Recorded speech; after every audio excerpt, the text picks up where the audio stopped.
Sejam muito bem-vindos ao Café Ciência e Fé, uma conversa entre amigos, num espaço onde a ciência não tem problemas café.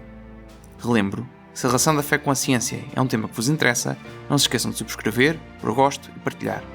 Tudo isto são formas de nos ajudarem a continuar e a divulgar este podcast. Mas passamos já ao episódio de hoje.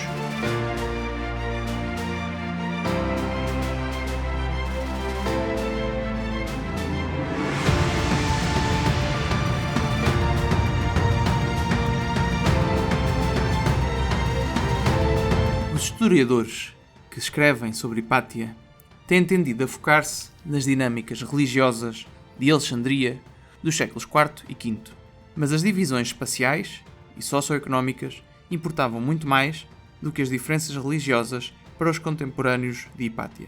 A maioria dos alexandrinos dos séculos IV e V não compreendia as diferenças religiosas da mesma forma que as comunidades religiosas modernas.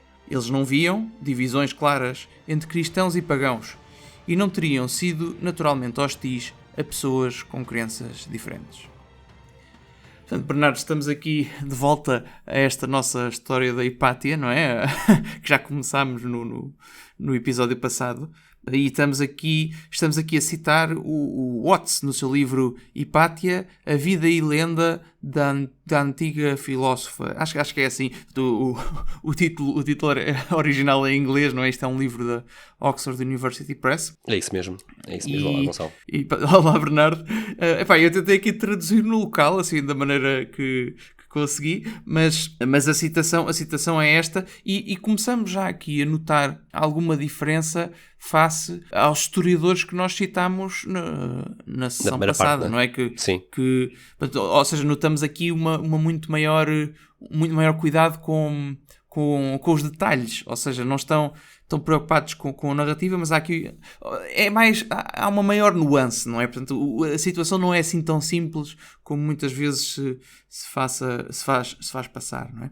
Sim, ele no fundo está a dizer que na cultura de Alexandria dos séculos IV e V, a separação pagão e cristão era certamente importante, mas nós não devemos ter uma visão contemporânea sobre isto. Temos de tentar entrar no contexto da Alexandria, e a divisão cristão-pagão não era a única que interessava. Havia outra divisão até mais importante, no caso de Alexandria, que era a divisão social, o contexto social, entre os vários estratos sociais da cidade. Sim, e pronto, estamos a introduzir isto aqui porque nós terminámos o episódio passado um bocadinho com esta ideia de que, se olharmos para aquilo que é o mito de Hipátia, não é? Muito divulgado aqui a partir do século XVIII, não é? Pelos historiadores dessa época, não é?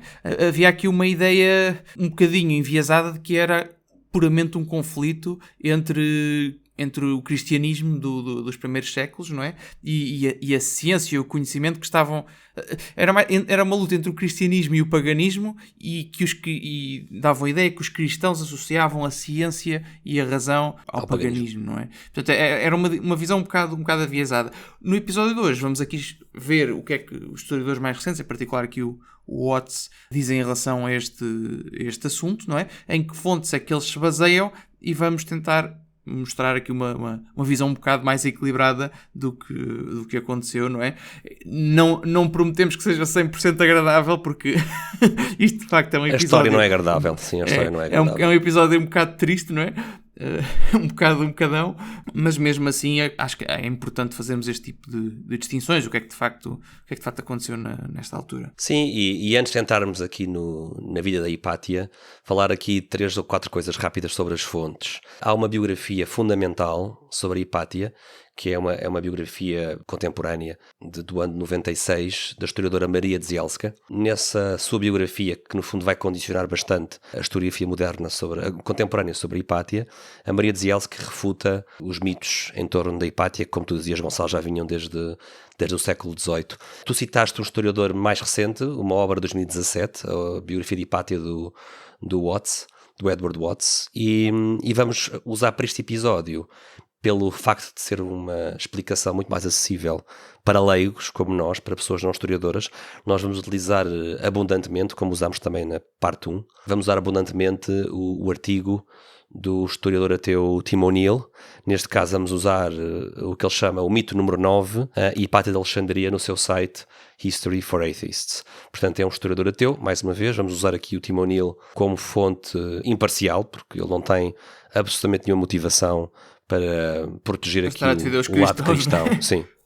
Naquilo que é um episódio bastante triste, diga-se de passagem, sim, como vamos ver. E nós tentamos ser imparciais também, embora não possamos prometer que naturalmente, sim, não é? Ora bem, nós podemos tentar, não é? Agora, o historiador ateu vai ser mais imparcial do que nós, não é? Ou melhor, vai ser, pelo menos não poderá ser acusado de ser faccioso em relação aos cristãos, não é?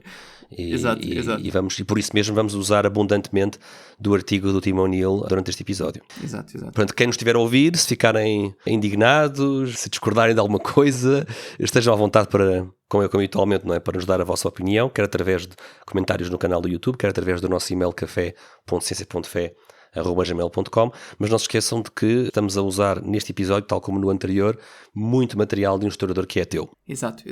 Então, vamos aqui começar. Nós já falámos um bocadinho nisto no episódio passado, não é? Mas vamos um bocadinho olhar para a Alexandria do século IV e do século V, não é?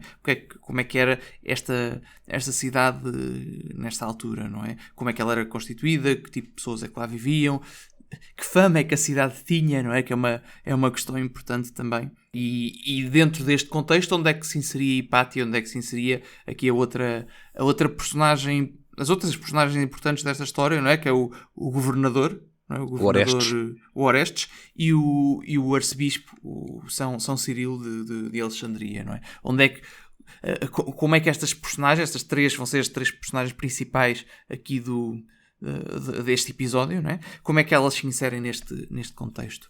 Portanto, se calhar começamos aqui um bocadinho por ver aqui a parte da cidade em si, não é? Alexandria. Sim, nós no fundo estamos a falar de uma das maiores cidades do Império Romano. Esta cidade teria entre 300 a 500 mil pessoas, basicamente compactadas, não é? Numa lata de sardinhas de 26 km². Uma cidade de pequena área para a população que continha. A maior parte dos habitantes de Alexandria falavam grego ou copta.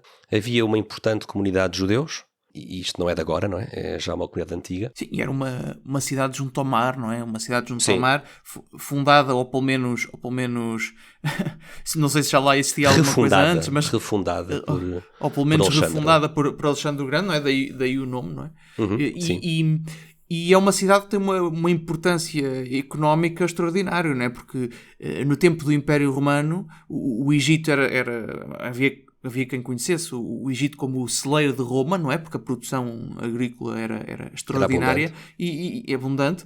E Alexandria tinha este papel importantíssimo de ser um porto de exportação. Quer dizer, era dentro do Império, portanto exportação se calhar não é a palavra mais adequada, não é? Mas era um dos grandes portos comerciais que servia como calo de passagem destas mercadorias para serem levadas para Roma, não é? Sim. E era também... Sim, e por essa importância, talvez, tinha também, por essa importância comercial, era também lar de uma das maravilhas do mundo antigo, o grande farol de Alexandria, que infelizmente já não se encontra entre nós, não é? Sim, também é interessante aqui, para fazer eco às palavras do historiador Edward Bortes, recordar que era uma cidade praticamente sem classe média. Uma cidade dividia-se entre a classe mais baixa e a elite de Alexandria, que vivia em circunstâncias muito confortáveis e luxuosas. A maior parte dos alexandrinos vivia em apartamentos muito apertados, em casas muito apertadas, sórdidos, más condições de higiene e de conforto, a chamada cidade baixa, e logo aí podemos perceber, não é, que, como dizia o Watts, que a divisão de religião entre pagãos e cristãos, não é? E falámos um pouco sobre isso na parte 1, que o cristianismo estava a crescer e o paganismo a descer, não é? Nesta época falámos sobre aquele acontecimento grande, não é? Que foi a destruição do templo de Serapis em Alexandria, não é? Que é um episódio importante do ocaso do paganismo alexandrino, mas o que o Watts diz é que há outras divisões para além da religiosa, não é? Há outra clivagem, que é a clivagem social. E a Hipátia, a nossa vítima desta parte 2 da história que vamos hoje contar, desta triste história, a Hipátia pertencia à elite. Ela vivia num mundo mais luxuoso, num mundo em que não havia necessidade de trabalhar, as pessoas poderiam viver a vida dedicada, no caso dela, puramente ao intelecto, à vida intelectual e à cultura, mas eles eram a minoria, não é? Ou seja, cada vez que uma Hipátia se deslocava na cidade, não é? No seu transporte luxuoso, atravessava uma cidade carregada de trabalhadores, de mendigos, enfim, como podemos imaginar, uma cidade muito barulhenta e muito confusa. Além disso, Gonçalo, era uma cidade muito tumultuosa, em que havia distúrbios constantes, não é? Entre judeus, cristãos e pagãos. Exato. Antes de entrarmos aí na parte dos tumultos, acho que é importante relembrar, nós já referimos isto no episódio passado, mas apesar de haver esta elite que se podia dedicar à parte intelectual, nesta altura em que a Hipátia vive, ao contrário daquilo que é mostrado no filme do Ágora, não é? Nesta altura em que a Hipátia vive, provavelmente já não existiria... Se existia alguma coisa da Biblioteca de Alexandria, era muito pouco. Não é? Certo, se existia, falámos mas também sobre isso. é bastante provável que já não existisse, não é? Então, Sim. falámos nisso no episódio passado, mas acho que é um contexto que é importante para aqui. Mas, assim, naturalmente, acho que num sítio onde há esta tradição intelectual, não é? As pessoas continuam a viver dessa... Há de existir uma elite que continua a dedicar a sua vida a essa parte intelectual, mesmo depois do edifício desaparecer, não é? Sim, claro, claro que sim. E temos aqui um dos exemplos, não é? O pai da Hipátia, o filósofo e matemático Theon, e o Theon tinha uma escola própria e alunos próprios. A Hipátia vai depois também seguir as esteiras do pai e vai também ter discípulos e alunos. E acho que é interessante, Gonçalo, fazermos aqui um parênteses acerca do que era a educação desta elite, não só no mundo romano em geral, mas também focar aqui um pouco na educação da elite alexandrina. Quem era então este Theon, este matemático pai de Hipátia? Ele terá nascido cerca do ano 335, ele morre 10 anos antes da morte da filha, portanto Hipátia é morta em 415, o Theon morre em 405, e ele editou várias obras matemáticas muito importantes. O Theon era um ptolomaico, mas ele não se especializava apenas na astronomia de Ptolomeu. Ele interessava-se por uma série de temas, na sua maioria temas de matemática, mas também aqui muito interessante, Timon O'Neill nas suas notas aqui faz aqui uma referência muito importante, que o Theon também tinha obras de astrologia.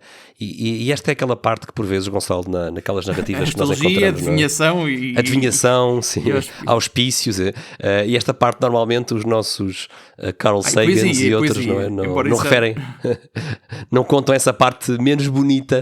Ou seja, vende-se um pouco o Theon como... Nós brincávamos um bocado com isso na parte 1, que Alexandria era... A Biblioteca de Alexandria era como se fosse o MIT do Mediterrâneo, não é? E aqui a ideia de que o Theon é como se fosse um Einstein da época, mas não, quer dizer, o Theon... Era mesmo MIT, não é? Mediterranean Institute of Technology. Por acaso nunca tinha pensado que dava para fazer isso, pois é, exatamente. Não, eu lembrei-me porque havia uns professores que chamavam o técnico o LIT. Não sei se o que Lisbon, não, por Lisbon acaso, Institute of Technology. Não, eu cruzei-me com essa. Nunca tinha ouvido isso.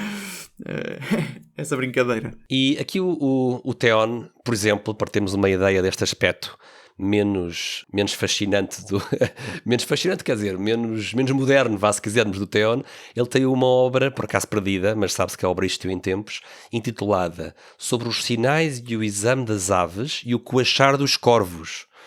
Portanto, por muito bom que o Theon fosse e era em matemática e em astronomia, também depois escrevia obras sobre adivinhação, sim, não é? Com este tipo de temas, não é? Sim, mas aqui acho que é importante dizer que estamos a dizer isto não é para, de alguma forma, rebaixar não, de todo. O Theon. Não, de todo. Isto era o standard da época. Sim, claro, é para corrigir. Isto é para corrigir essa distorção, certamente inadvertida, de pessoas como Carl Sagan, divulgadores que retratam muitas vezes estas pessoas. Ideia. Sim. Porque temos que recordar que a narrativa, não é? que no fundo, que a narrativa falsa, não é? Que nos chegou através de filmes como Ágora ou como esse episódio da série Corvos, a narrativa é que, se não fossem os cristãos, até acho que era do és tu que dizias, Gonçalo, na parte do, se não fossem os cristãos, dizem alguns destes contadores de histórias contemporâneos, Sim, não é que já tínhamos chegado a Marte tínhamos chegado a Marte, não é? Tínhamos povoado o sistema solar, se calhar. Portanto, faz parte desta narrativa falsa retratar o Theon como um cientista antes da época, não é? E isto é que é completamente distorcido, não é? E falso. Sim, e retratar os cientistas antigos como cientistas modernos que distinguem perfeitamente o trabalho científico das outras áreas, como é que o caso destas adivinhações e destas coisas que ele também estudava, não é? As pessoas na altura eram muito mais abrangentes, não é? E existia esta complexidade nas suas mentes, não é?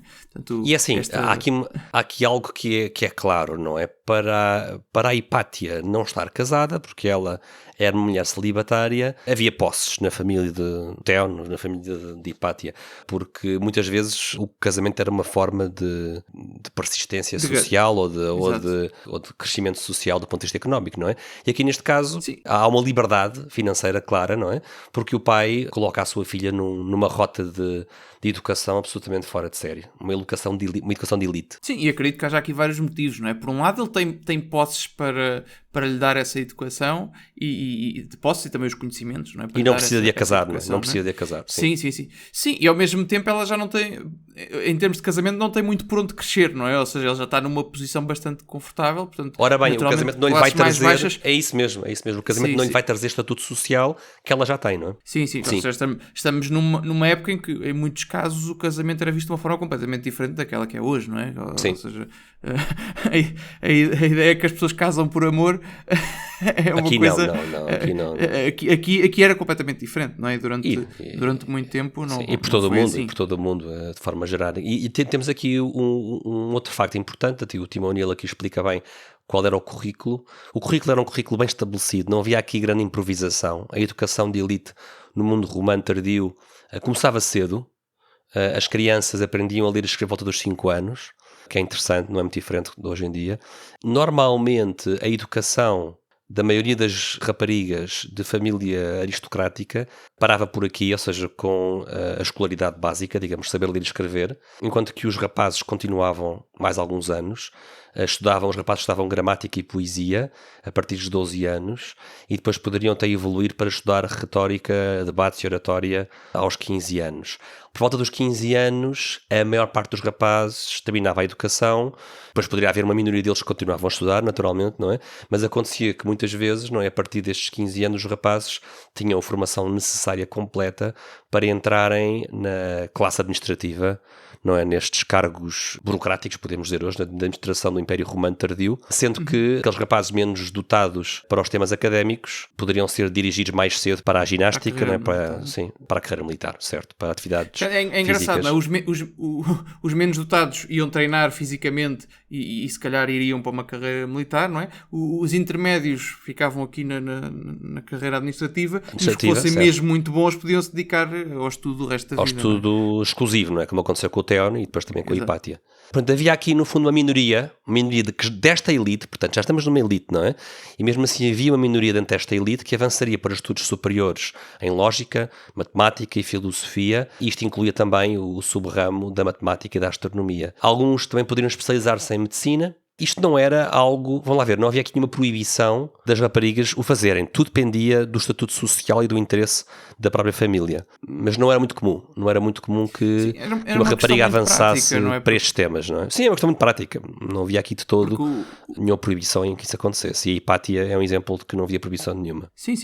Ou seja, era uma questão prática. O que acontecia na maior parte dos casos é que elas casavam e tinham filhos, não é? Tinham filhos e... Sim, casavam, tinham filhos e já não tinham tempo para isto, não é? E tinham que administrar muitas vezes, sendo uma rapariga da elite, teria que administrar muitas vezes uma casa de família, não é? Com staff, não é? E com uma logística complexa, não é? Como aconteceria nas casas da elite alexandrina e no resto do Império Romano e, portanto, por razões práticas não prosseguiam os seus estudos.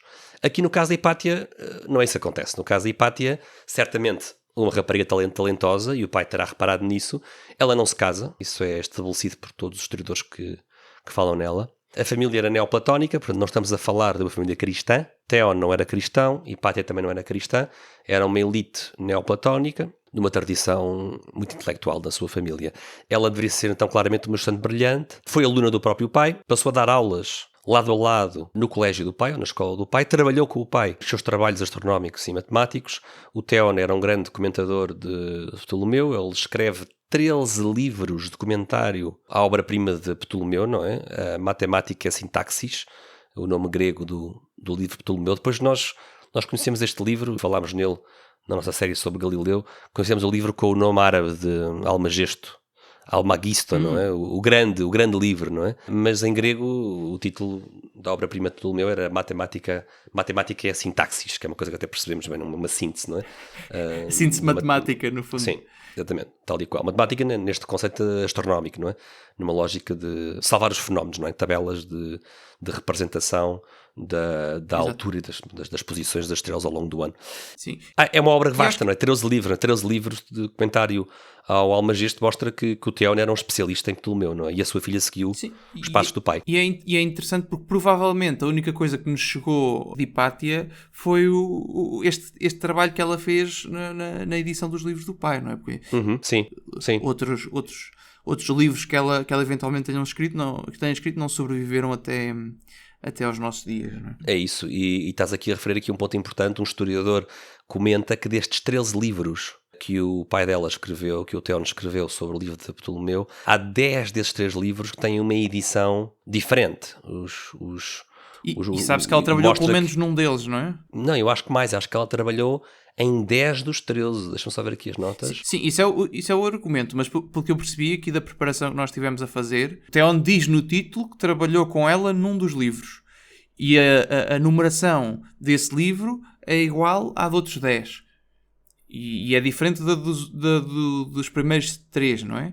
E pelo aquilo que eu percebi, o argumento é como a numeração deste livro é igual à dos outros 10, é provável que ela tenha trabalhado na edição destes 10. Sim, foi o que eu percebi. No fundo, se calhar percebi. Parece-me que é isso. Ela editou a larga maioria da obra do pai. E sim, também apesar do nome dela só estar explicitamente no primeiro destes 10. Sim, mas os historiadores encontram traços do trabalho dela no resto do comentário. Este mesmo historiador, o Alan Cameron, também comenta que a Hipátia editou umas tabelas ptolomeicas, chamadas as tabelas úteis, de Ptolomeu, que é uma obra muito importante, que vai ser usada nos séculos seguintes. É uma obra importante mesmo para a Idade Média. E que será aqui um antecedor das tabelas afonsinas que nós falámos exatamente. nos nossos cromos medievais mais recentes, não é? Exatamente. São tabelas precursoras das tabelas que depois vão ser melhoradas na Idade Média na Europa. É isso mesmo. Exato. Que já vinham do tempo dos Babilónios, não é? Sim, exatamente. Isto é uma tradição muito antiga, não é? Já vem desde a região do Tigre do Eufrates, não é? Em que os babilónios tabelavam a posição dos astros. E, aliás, era o trabalho de um matemático, de um astrónomo, a fazer este tipo de tabelas. E ela teve aqui um papel importante neste texto das tabelas do texto de Ptolomeu, que calculavam, ou tinham todos os dados necessários para calcular em qualquer dia, que se quisesse, para trás para a frente, a calcular as posições do Sol, da Lua, dos planetas, o nascer e o pôr das estrelas, os eclipses lunares e solares e assim por diante. Tu há pouco referias, Gonçalo, que ela escreveu mais obras, não chegaram até nós, não é? Mas temos aqui uma referência a que obras seriam essas que a Hipátia escreveu, apesar de já não as termos. Há uma enciclopédia bizantina, portanto estamos aqui no século X, há uma enciclopédia bizantina chamada Suda, e na Suda de Constantinopla, de Bizâncio, é atribuída a Hipátia basicamente 3 obras. Portanto, os bizantinos dizem que a Hipátia escreveu 3 obras principais. Um comentário sobre as secções cónicas do estudioso Apolónio de Perga. Apolónio de Perga é um matemático do século III a.C. A segunda obra que é atribuída a ela nesta enciclopédia é também, já falámos nela, as tabelas úteis de Ptolomeu. E um terceiro livro que a Hipátia terá escrito sobre aritmética. Um livro sobre o Diofanto, sobre o trabalho do matemático alexandrino Diofanto, que dá origem às famosas equações diofantinas. É um matemático dos séculos II e III depois de Cristo. Mas estas obras foram perdidas, não é? Estas duas obras. Exato. Mas acho que há aqui coisas que é importante dizer em relação a isto, não é? Em relação a este contexto. Não é? Por um lado, nós vemos claramente que no século X os cristãos não tinham problema nenhum com a Hipátia, não é? É tanto que aparece no século X o Império Bizantino, o Império Cristão, já muito mais, onde o cristianismo está muito mais consolidado do que estava aqui no século V, não é? E referem estas obras de Hipátia e não... Ou seja, e referem-nas como obras importantes, não é? O importantes não são obras fundacionais, mas são comentários importantes, não é? Referem que elas existem. E esse não serem obras fundacionais é outro ponto também, não é? Porque, ou seja, ela era claramente uma pessoa brilhante, era claramente uma pessoa muito inteligente e que fez trabalho importante, mas não foi aquilo que às vezes se passa e sobretudo que se vê no filme, não é? Que é uma pessoa que muda completamente a história pela natureza das coisas que descobre. Isso claramente não é, porque se fosse, as obras dela muito provavelmente existiriam mais cópias e teriam sobrevivido, não é? Sim, aliás, se não existem tantas cópias é porque não são... E tu disseste, Gonçalo, quer dizer, temos aqui uma enciclopédia bizantina cristã que não tem problemas nenhuns em dedicar bastante espaço à obra e à vida da Hipátia, que era uma mulher pagã, filósofa pagã. Portanto, é um ótimo contra-exemplo de como os cristãos preservaram o saber pagão, não é? E nós temos inúmeros exemplos disso na nossa série dos cromos medievais, não é? Exato. Não significa que eles tenham portado bem aqui no caso particular de Hipátia quando ela era viva. Já lá vamos, não é? Nós já lá iremos, não é? Mas a morte de Hipátia não foi o resultado de um ódio ao saber pagão. É preciso entender o contexto político, que é o que vamos fazer aqui nesta parte 2 hoje. É isso mesmo. Exato. Mas pronto, acho que é importante isto. Ou seja, ele faz comentários importantes, é claramente uma pessoa que sabe do que está a falar, mas não faz uma descoberta fora de série, não é? Se calhar assim, eu não sei o suficiente da obra de Hipátia para estar a fazer este tipo de comentário, mas o que eu estou a imaginar é uma pessoa que entende, por exemplo, a teoria de Einstein, mas e entende o suficiente para comentar, mas não é o Einstein. Não desenvolveu a teoria. Estás a fazer uma comparação, não é? Ou seja, se fosse alguém contemporâneo de Einstein... Estou a fazer uma comparação. Sim. Se fosse alguém contemporâneo de Einstein, seria alguém que entenderia a teoria de Einstein, mas não seria o próprio do Einstein. Sim, eu acho que é uma... Sim, não sei se é o caso, mas é aquilo que os historiadores aqui estão a dizer sobre ela, não é? O próprio Tim O'Neill diz muitas vezes que as contribuições da Hipátia para a matemática e para a astronomia, diz ele, são frequentemente exageradas. Ela era uma estudiosa de nome, diz o Tim O'Neill, fez um trabalho sofisticado, sem dúvida nenhuma, mas não deve ser apresentada como uma grande inovadora, diz o Tim O'Neill, que é um historiador. Portanto, acho que isso é o que estás a dizer, não? Se ela escreveu trabalho suficientemente bom para aparecer numa enciclopédia, mas não suficientemente bom para não existirem cópias suficientes para não ter sobrevivido, é porque está aqui num nível intermédio, não é? Claramente era importante, mas não era... Mas muitas vezes isto exagera-se o trabalho dela, não é? Uma das coisas, e em relação a isto de não ser...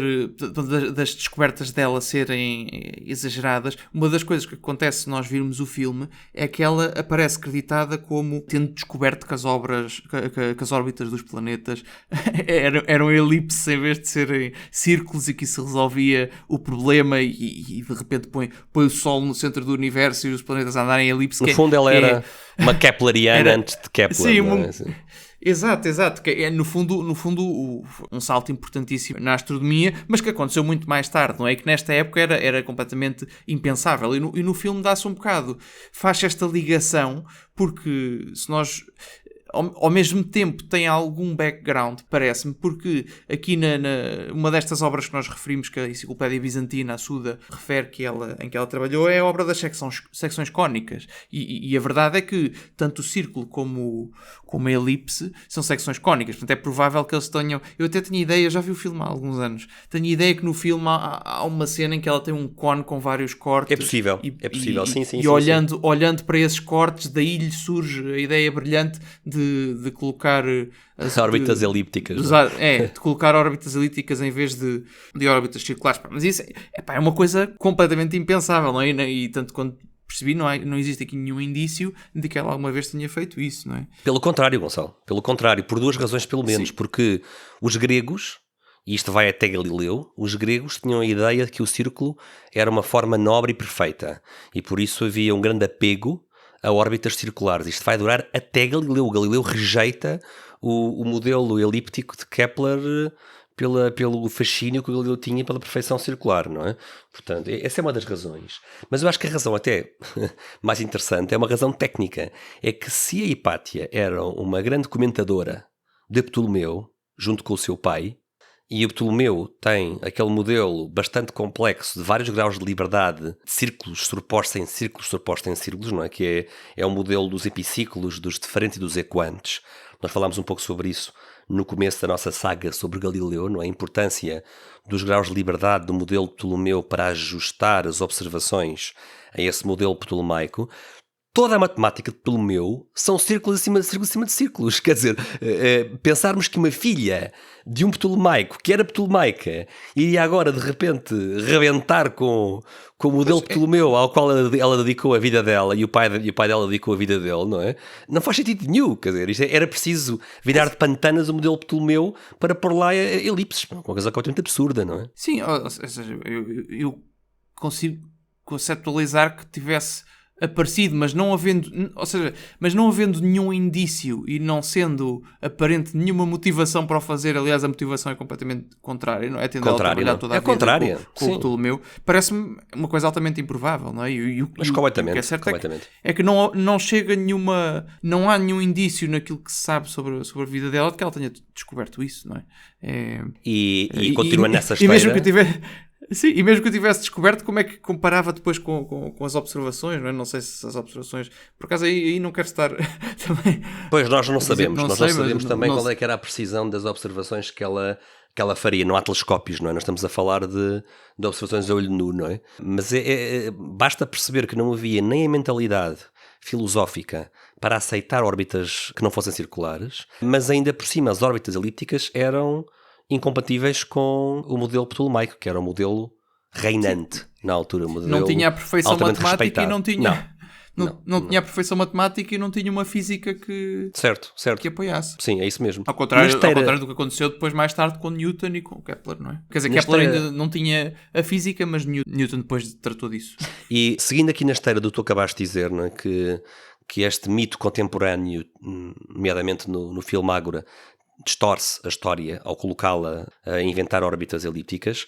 Também acontece a mesma coisa, Gonçalo, com a questão da suposta invenção de instrumentos científicos. Por exemplo, aqui o Tim O'Neill diz que há um artigo, ele encontrou um artigo no site World History, que assegura aos leitores que Hipátia inventou o astrolábio plano, o hidrómetro de latão graduado e o hidroscópio. Bom, não vamos entrar aqui neste tipo de detalhes, mas os astrolábios, diz o Tim O'Neill, já existem há 500 anos, e já existiam 500 anos antes da Hipátia, pelo menos. Portanto, há aqui um detalhe interessante, que é, lá está, sempre um fundo de verdade por trás do mito. A Hipátia, muito provavelmente, sabia construir astrolábios, porque há um aluno dela que comenta isso. Há um aluno da Hipátia, chamado Sinésio, que escreve numa das suas obras e diz que este astrolábio, diz ele, este astrolábio que o Sinésio tinha construído é uma obra da minha própria criação, incluindo tudo o que a minha reverenciada professora ajudou a contribuir. E foi executado a melhor mão do nosso país na arte de ourives. Portanto, temos aqui um aluno da Hipátia, o Sinésio, que demonstra que ele aprendeu a construir astrolábios e que a professora dele, a Hipátia, também os construía. Mas isto não é a mesma coisa que dizer que ela inventou o astrolábio, não é? São coisas completamente diferentes, não é? Era um pouco como diz há pouco, Gonçalo, é a diferença entre ser o inventor e ser um conhecedor ou uma conhecedora, que ela certamente era conhecedora. Sim, é como dizer que o Galileu inventou o telescópio, não é? Pois, estás aqui a fazer referência a outro episódio, não é? Ele melhorou, não é?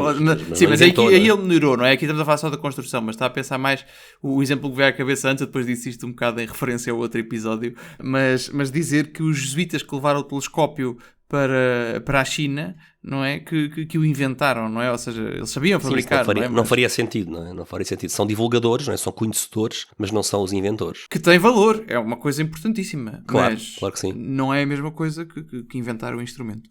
Chegamos aqui a um momento de mudar um pouco. Falámos sobre o contexto familiar e educativo de Hipátia. Vamos agora passar para o caos político dessa cidade, Alexandria, neste agitado século IV, século V.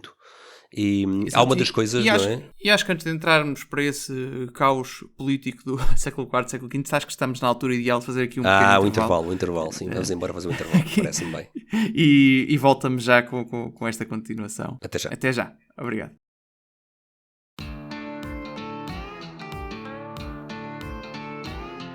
Estás farto de podcasts chatos e que te adormecem? Então prepara-te, porque estamos a preparar a melhor mistura de ciência e fé. Subscreve agora e deixa para trás os teus problemas de café. E não se esqueçam de pôr gosto e partilhar.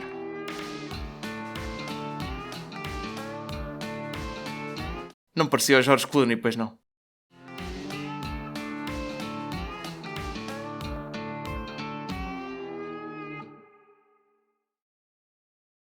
As pessoas de Alexandria, em geral, são um material inflamável e permitem que pretextos muito triviais fomentem a chama da comoção. Diz-se que qualquer pessoa disposta a tal pode, ao empregar qualquer circunstância casual como meio de excitação, inspirar a cidade com um frenesim de sedição e apressar a população em qualquer direção e contra quem quiser. Portanto, Bernardo, estamos aqui a citar a História Eclesiástica, não é? Número 2, capítulo 8. Parágrafo 8, não é? Parágrafo 8. Aqui do Evagrio Escolástico. Pá, belo nome para isto, por acaso. É um nome bonito para dar a uma criança. O bebê nasce, olhamos bastante... para a cara dele e dizemos Evagrio. Evagrio. Exato. Por acaso, é assim, nós devíamos ter cuidado com isto, não é? Se algum dos nossos ouvintes chamar Evagrio, pode levar a mal. Mas esperamos que não. Se calhar vai concordar, não é? Porque mãe, em que é que estavas a pensar? Não, estou a brincar. Coitadito. E temos aqui mais um historiador bizantino, não é? Um historiador bizantino que está a retratar os alexandrinos, não é? Um material inflamável, diz ele, não é? Sempre prontos para colocar a cidade num frenesi de sedição. Sim, eles chateiam-se com uma coisa qualquer, querem aumentar um ano a idade da reforma e partem tudo, pá. Eu quando li esta citação eu lembrei-me daqueles protestos em Paris e essas coisas assim, não é? Portanto, isto é uma coisa que ainda hoje... Acontece facilmente em várias cidades, não é? Sim. Por acaso nesta série da Hipátia estamos a ser um bocadinho desagradáveis com os franceses, pá, mas enfim... Também tem as suas virtudes. Não vamos abrir esse tema que ontem as imagens que eu vi ontem dos Jogos Olímpicos também foram um bocado infelizes, mas não vamos abrir esse tema. Então temos aqui... Há franceses muito bons, pá. Sem dúvida. Mas aqui tudo a falar mais dos estereótipos. Por falar em estereótipos, é verdade que na Antiguidade Clássica havia este estereótipo de que Alexandria era um barril de pólvora, ou seja, isto era um clichê, era uma coisa tipicamente dita acerca de Alexandria por vários escritores, não é? Mas havia razões para isso, ou seja, a história de Alexandria do começo do primeiro milénio está repleta de massacres, motins, pancadaria, incêndios, pessoas espancadas, ou seja, era uma cidade pouco tranquila, digamos assim, não é? Havia política violenta nas ruas, não havia tumultos nas ruas, não só em Alexandria, atenção, mas Alexandria é especialmente conhecida por isso. Não era fácil manter a paz neste sítio. E é muito interessante, precisamente, Gonçalo, porque é que havia esta clivagem urbana e social. E vamos aqui citar muito rapidamente só aqui um livro do historiador Christopher Haas, que o Tim O'Neill fala nele e cita-o. Então o que é que ele diz em relação a esta cidade? Ele diz: a sociedade urbana na Alexandria da Antiguidade Tardia parece ter sido fundamentalmente dividida em dois níveis, com uma divisão acentuada entre um pequeno número de honestiores da elite, portanto, gente honesta, não é, da elite, e os humiliores pobres, muita maralha, não é? Que constituíam a vasta maioria da população. Não? Os humildes, sim, mas é um bocadinho aqui. Havia os bons da elite, os honestos, e a maralha, que eram os pobres, não é? Assim, um bocado as palavras latinas fazem-nos pensar nisso, não é? Os honestiores eram a elite e os humiliores eram os pobres. E este historiador Haas argumenta ou humilhados, talvez, não sei. Sim, humildes. Quer dizer, a raiz etimológica é a mesma, é humilde, sim, os humildes, não é? E este historiador Haas diz que havia pouquíssimos sinais de que existisse qualquer tipo de classe média substancial que servisse de amortecedor social e político entre estes dois estratos, não é? Muito elevado e muito baixo, não é? E isto é um dos ingredientes para os incêndios sociais, não é? E para provavelmente não, a mobilidade social também não seria fácil, ou seja, não existiria pessoas... Não haveria não havendo uma classe média, não é? Certo. É difícil claro. Pessoas que nascem nas camadas humildes passarem para cima e vice-versa, não é? Sim. E portanto, aqui a classe alta... Quer dizer, imagino que seja fácil perder o dinheiro, não é? Agora, quando se nasce na... Como? Deve ser... imagino que seja fácil perder o dinheiro, não é? Quando se nasce na classe alta. Sim, também é fácil. Há de ser muito mais fácil do que... Queimar dinheiro, não é? Queimar dinheiro. Exato. Mas aqui o que os historiadores nos explicam, Gonçalo, é que a classe alta tinha velhas fortunas. Muitas vezes fortunas com séculos de existência.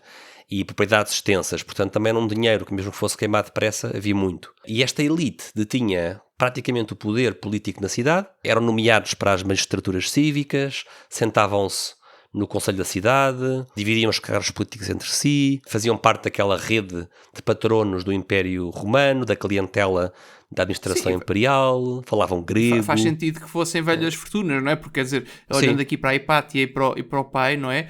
Quer dizer, o estereótipo não é exatamente a pessoa vai para o meio académico para ficar rica, não é? Quer dizer, esse estereótipo não existe, não é? Portanto, provavelmente já teriam, aliás, sabe-se, não é? Que já tinham dinheiro familiar para se poderem dedicar a isso. Portanto, a Hipátia pertence a esta classe social alta, a esta elite, vivia na parte superior da cidade e começa cada vez mais a ser composta por cristãos, ou seja, o cristianismo a avançar. Na verdade, o cristianismo avança em todos os estados da sociedade. E é por isso que estas clivagens que vão levar à morte da Hipátia são sobretudo clivagens sociais, mais do que clivagens religiosas. Não estamos a dizer que não seja importante a religião, mas como vamos ver, a disputa que vai terminar na morte de Hipátia é uma disputa entre duas fações cristãs. A fação do bispo de Alexandria e a fação do governador, não é, do prefeito Orestes. Mas já lá iremos. Não é bem cristãos contra pagãos, é cristãos contra outros cristãos. Sim.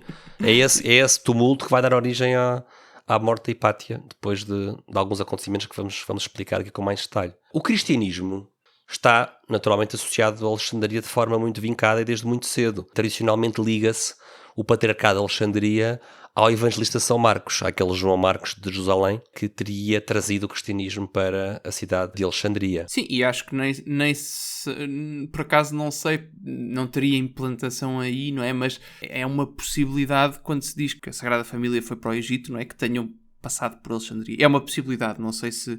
Mas de qualquer forma não deixaria Bom, grande... Nós já falámos, Gonçalo, que havia uma fação judaica muito antiga na cidade, não é? Aliás, eu acho que sempre houve judeus na cidade. É uma possibilidade, não é? Portanto, a Sagrada Família pode ter passado por lá quando fugiram para o Egito no início, mas não sabemos, ou seja, é pura especulação.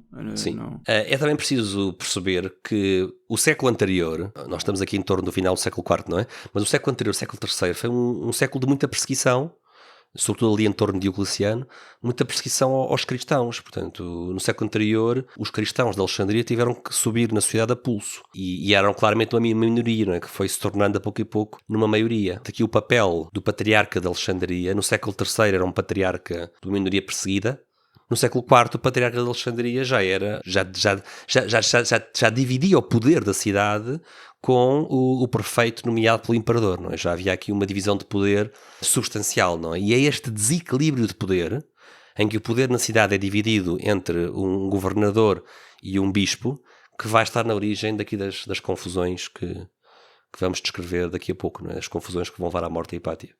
Então, Gonçalo, chegou aqui a altura de falarmos um pouco sobre um dos protagonistas importantes deste drama, o bispo Cirilo de Alexandria. Quem era este Cirilo? Para já fazia parte de uma elite intelectual, era um homem extremamente hábil em temas, muito letrado, não é? Extremamente hábil na escrita, na filosofia, na teologia. O seu antecessor, chamado Teófilo, foi um patriarca que ocupou a sede de São Marcos em Alexandria durante 28 anos.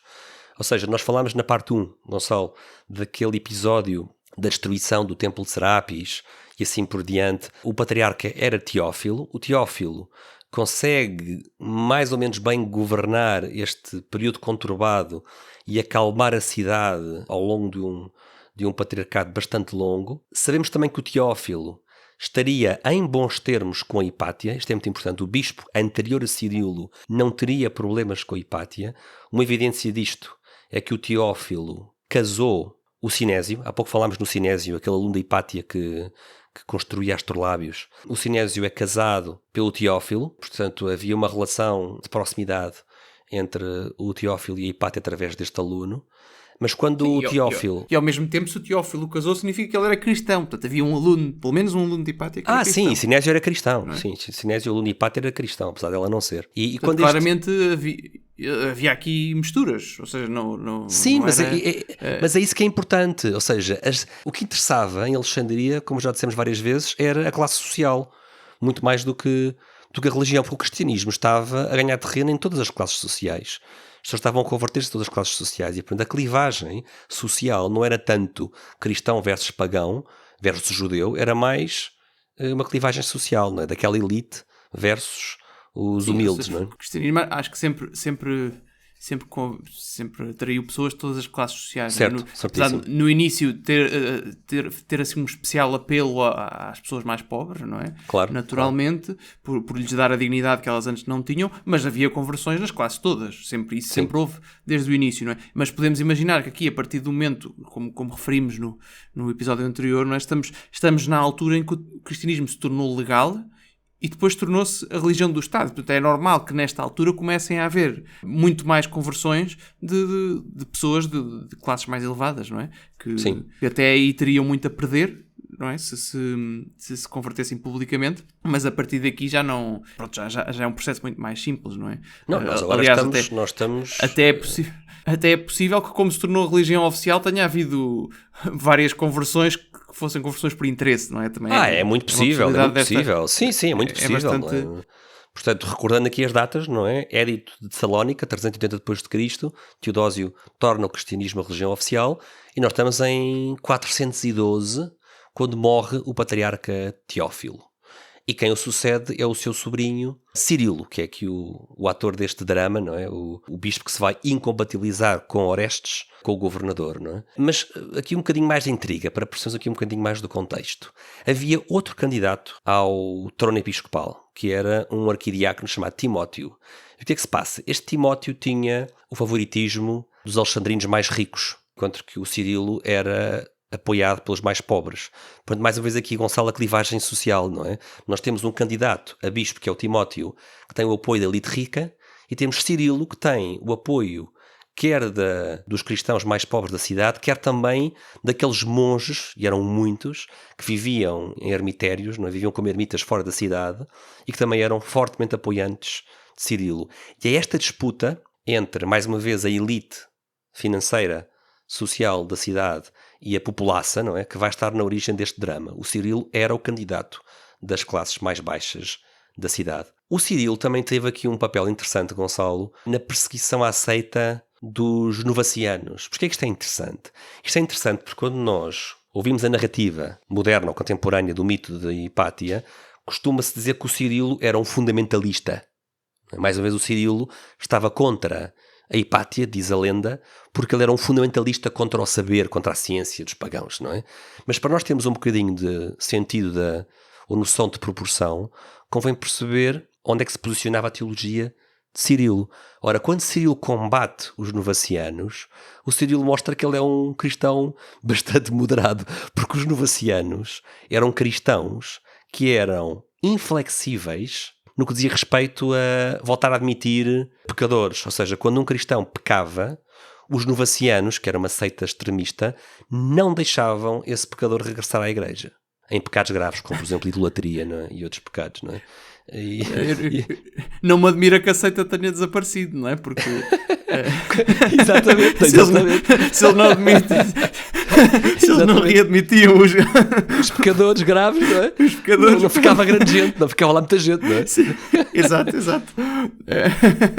Bom, há aqui também, nós estamos aqui a fazer aqui este parênteses em relação aos novacianos para as pessoas perceberem, para termos todos um bocado a noção do ridículo, não é? Quer dizer, chamar ao Cirilo um fanático fundamentalista, então o que é que vamos chamar aos novacianos, não é? Quer dizer, se esgotamos os adjetivos com o Cirilo, ficamos sem adjetivos para gente mais para lá, não é? Do Cirilo, não é? Como os novacianos, não é? Sim. Não, e Cirilo é preciso ver que é doutor da igreja, não é? Portanto, aquilo, além de ser muito letrado, em termos da contribuição que ele teve para o entendimento, a contribuição que ele teve para o entendimento da doutrina é importantíssimo, não é? Participa aqui... Olha, ainda bem que referes isso. No concílio de Éfeso, não é? Sim. Então, ou seja, isto não significa... Não significa que o feitio dele fosse fácil ou que ele tivesse agido sempre bem nas decisões que tomou, não é? Quer pessoalmente, quer enquanto arcebispo, não é? Não quer dizer que ele tenha feito tudo bem, mas em termos do que ele ensina e daquilo que era a sua compreensão teológica, ele sendo doutor da igreja é uma referência, não é? Portanto, é alguém a quem nós podemos recorrer desse ponto de vista, não é? Agora, sim, naturalmente... A teologia dele era solidíssima e ainda bem que falas nisso. Vamos fazer aqui um pequeno parênteses teológico, Gonçalo, para comentar o papel importante que teve o Cirilo, como tu disseste, no no concílio de Éfeso, que é o concílio que vai declarar a doutrina da maternidade de Deus, não é? Nossa Senhora, a Theotokos, a Mãe de Deus, e esta declaração em Éfeso é a resposta, como acontece outras vezes, não é? A resposta a uma heresia em concreto, neste caso a heresia de Nestório, e o Cirilo é um grande crítico do nestorianismo, sendo que Nestório defendia que em Jesus Cristo defendia uma cristologia na qual a divindade de Jesus não era tão sólida como a doutrina mais ortodoxa o defendia. Ou seja, a doutrina católica diz que Jesus Cristo é verdadeiro Deus e verdadeiro homem. E Nestório, apesar de Nestório não negar que Jesus tinha inspiração divina, o nestorianismo tem uma ligação mais frouxa entre a divindade de Jesus e a sua humanidade. E o Cirilo não tolerou isso e bem, e defendeu a verdadeira divindade de Jesus, não é? Mas repara, uma coisa e a que eu ia ortodoxia dizer dessa aqui, doutrina. Sim, mas acho que uma coisa que é importante dizer é completamente incoerente dizer que uma pessoa que defende isto desta forma é contra o saber e contra o conhecimento filosófico grego, porque a nuance claro, filosófica que é necessária para explicar isto, não é? É enorme.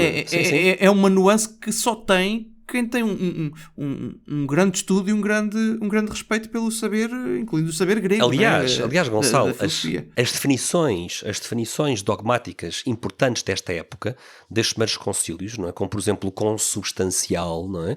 Que é um termo técnico de filosofia aristotélica, ou também o conceito de união hipostática, que é muito importante em cristologia, não é? Que no fundo diz que na segunda pessoa da Santíssima Trindade, em Jesus Cristo, estão unidas duas naturezas, a natureza humana e a natureza divina. É uma definição técnica, como dizes, Gonçalo, as pessoas que estão a definir a doutrina são pessoas do mais alto gabarito filosófico. Exato, ou seja, é um bocado incoerente dizer que ele estava contra os pagãos, não é? Ou seja, ele está a utilizar filosofia pagã, que é no seu melhor para clarificar a teologia. Sim, é isso mesmo. Sim, exato. É isso mesmo. Exato. Portanto, é este homem, realmente uma grande cabeça, este Cirilo, mas também, dizem os historiadores, um homem intempestivo, um homem que se precipitava e que se emocionava, no seu ardor de cristão, não é? Que vai estar aqui no epicentro destes acontecimentos. Mas o essencial é isto, o Cirilo era o candidato do povo e o Timóteo era o candidato da elite rica. E quem vai ser eleito arcebispo de Alexandria é Cirilo. Isto vai gerar uma série de conflitos entre o Cirilo e o governador da cidade, o Orestes. E o que é que causa estes conflitos? Bom, aparentemente uma coisa tão inofensiva quanto o entretenimento das danças. Era muito popular este entretenimento em Alexandria. Não só em Alexandria, mas em Alexandria era especialmente popular. Estes espetáculos públicos de dança atraíam grandes multidões. Também não sabemos que danças é que estão a falar, não é? Sim, nós também não sabemos. Danças. Não temos registro de como é que estas danças seriam feitas. Há danças e danças. Nós também não sabemos, eu e tu, mas se calhar até pode ser por isso que houvesse registros destas danças, não é? Mas o que sabemos é que os historiadores dizem que os judeus, a comunidade judaica em Alexandria, era especialmente fã destes entretenimentos e participavam nestes entretenimentos. Diz o historiador bizantino Sócrates Escolástico, diz que estas festas em torno das danças acabavam sempre em desordem, diz ele. Portanto, estas festas urbanas de dança em Alexandria acabavam sempre em desordem. E surge aqui a necessidade de pôr um bocado de ordem na cidade, não é? E o Orestes faz um decreto para regulamentar estes espetáculos de dança. O Orestes, que era o tal governador, que era amigo de Hipátia. Sim, e que era cristão. E que também era cristão, exato. Sim, exato. Sim. Agora, o Orestes era uma figura da elite, não é? Claramente o Cirilo não era o candidato que o Orestes teria preferido, mas foi o que foi eleito bispo, foi ordenado bispo. E havia aqui uma inimizade entre o Orestes e o Cirilo, que vai entrar aqui num crescendo. O Orestes decide disciplinar um dos apoiantes de Cirilo, um tal de Hierax, tortura-o publicamente. O Cirilo não gosta, naturalmente, desse castigo público de um dos seus apoiantes. Os judeus, que já estavam a ficar irritados pelas restrições aos espetáculos de dança, entram em disputa com os cristãos, tanto que os cristãos eram os que queriam regulamentar mais as danças. Portanto, a moral cristã a querer regulamentar mais estes espetáculos de dança. Isto vai dar origem a disputas de rua, como é típico em Alexandria. Estes problemas resolvem-se na rua à pancadaria, não é? Infelizmente. Há episódios muito tristes, há há mortes de parte a parte, e é esta escalada da violência que começa com este édito de Orestes para a regulamentação da dança, né, que vai levar aqui uma escalada da violência nas ruas. Mas por acaso, eu estava a pensar, eu vou fazer aqui um pequeno à parte, mas estava agora a propósito dessa questão da tortura, dele ter mandado torturar a outra pessoa. Eu há bocado estava um bocadinho a pensar nisto, que acho que é um bocadinho à parte, mas que pode ser relevante para aqui, que é aquela famosa palestra do Papa Bento XVI, em que ele diz que a nossa civilização está construída em 3 pilares, não é? Portanto, a filosofia grega, o código, o direito romano e o monoteísmo de Jerusalém, não é? E é interessante ver aqui como este tipo de castigos que nós olhamos e nós pensamos, isto não está nada em linha com aquilo que são os ensinamentos cristãos, não é? Torturar as pessoas, não é? E é interessante ver como existe esta inércia, portanto, existem estes 3 pilares que o Papa Bento XVI refere, não é? E existe esta inércia de mudar aquilo que era o direito romano através da influência cristã. Ou seja, ele é claramente influenciado, mas demora algum tempo, e durante muito tempo os castigos que eram aplicados no Império Romano continuam a ser os castigos standard que se utilizam mesmo, claro que mesmo sim. Quando o povo já é cristão. Portanto, até pela Idade Média adentro. Sim, o direito romano. E na Idade Média ainda se vê, ou seja... Sim. Exato. Ou seja, quando se vê, por exemplo, que alguém que seja apanhado a falsificar moeda é condenado à morte ou algo deste estilo, não é? Nós pensamos, como é que isto é coerente com uma sociedade cristã, não é? Mas o que é certo é que é uma herança daquilo que era o direito romano e o que eram os castigos dessa altura, que foi, naturalmente, ao longo dos séculos, foi sendo cada vez mais influenciado pelo cristianismo. E é interessante, e pronto, e nisto, por acaso, é provável, eu gostava de ler esse livro com mais atenção, que o livro do Tom Holland, do Dominion, deve falar bastante sobre isto, da forma como o cristianismo se foi entranhando de tal forma na nossa cultura que nós hoje vemos este tipo de castigos como algo completamente desumano, não é? Mas vemos isto como desumano por termos esta cultura cristã ainda mais entranhada do que eles tinham na altura. Ou seja, eles na altura eram cristãos mais vivos, não é? Mas o cristianismo ainda não tinha permeado todos os ramos da sociedade, não é? Claro, não se muda uma sociedade de um dia para o outro, não é? Exato. Chegado aqui a este momento dramático, nós vemos que há uma reunião entre o Cirilo e os seus seguidores e os líderes dos judeus. Esta reunião não corre bem. O Cirilo deve ter dito alguns mimos que os judeus não gostaram. Os judeus fazem uma emboscada, ou uma facção deles faz uma emboscada nas ruas, traem um conjunto de cristãos com os rumores de que haveria uma igreja em chamas, e os judeus caem sobre esses cristãos e matam-nos. Estamos a seguir aqui a narrativa do historiador bizantino Sócrates Escolástico. O Cirilo, em vingança contra esta situação, faz expulsar um monte de judeus do bairro judeu de Alexandria. Há uma maralha enorme de pessoas que destrói sinagogas e que expulsa à força toda a população judaica. E se alguém disser, bom, mas o Sócrates Escolástico é um historiador bizantino, não é? Está a fazer aqui uma narrativa muito do lado cristão. Bom, mas isto é o mesmo historiador que diz que os judeus mataram estes cristãos numa emboscada, também diz que os seguidores de Cirilo saquearam as sinagogas e expulsaram os judeus. O Sócrates Escolástico não é provavelmente muito simpático para com o Cirilo. Atenção, é um historiador bizantino que está a comentar um século depois e também não está aqui muito preocupado em salvar aqui o Cirilo e os seus apoiantes. Portanto, o Sócrates Escolástico conta-nos os dois lados desta disputa, não é? De forma muito clara e até bastante transparente. Sim, e vai ser aqui uma das fontes mais importantes aqui para a questão da Hipátia depois, sim, não é? Sim, aliás, as principais fontes, não exatamente da época, porque eles estão a escrever algum tempo depois, não é? Mas as principais fontes vai ser este Sócrates Escolástico, que lá está, que não é muito simpático com o Cirilo. Eu acho que se calhar tenta ser imparcial, não sei, mas apesar de ser cristão, ou seja, tende a ser mais amistoso para com os cristãos no geral, não é? E depois há o Damásio, que era pagão e portanto tinha, e nota-se, tipicamente tem uma animosidade maior para com os cristãos. Portanto, é interessante termos estas duas perspectivas que...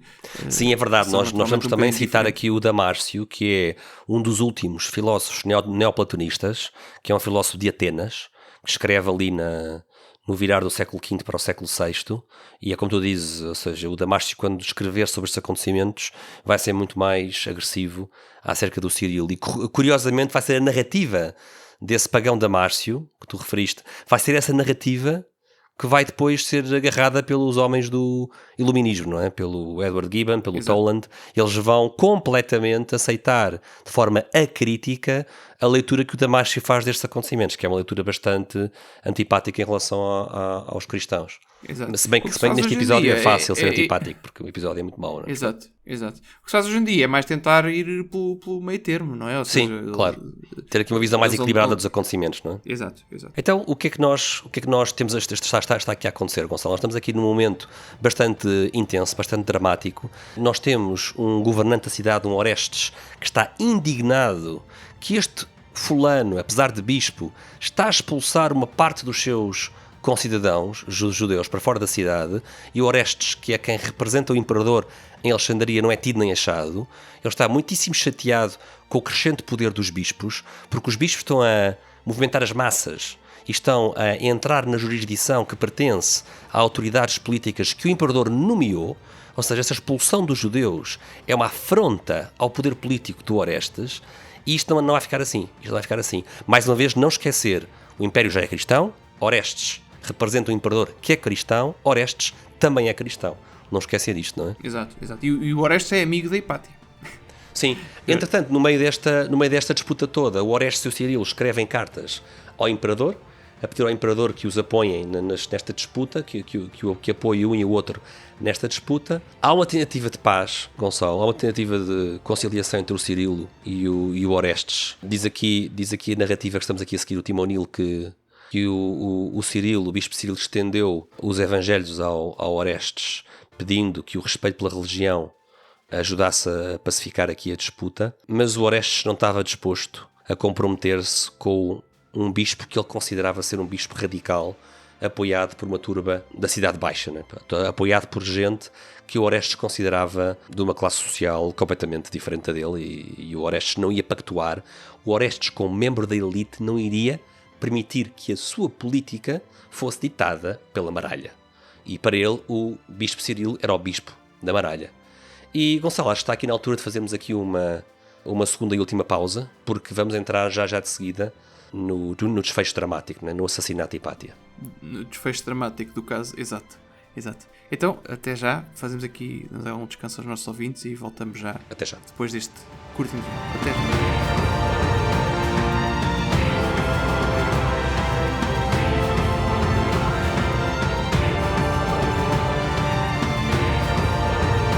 Final de mais um episódio do Café Ciência e Fé, esperemos que tenham gostado, e lembro que se a relação da ciência com a fé é um tema que vos interessa, não se esqueçam de subscrever, por gosto e partilhar. Tudo isto são formas de nos ajudarem a continuar e a divulgar este programa. Podem-nos deixar o vosso feedback através de comentários ou dos canais habituais, e o Café Ciência e Fé volta em breve com novos temas, sempre a mostrar a harmonia entre a fé e a razão.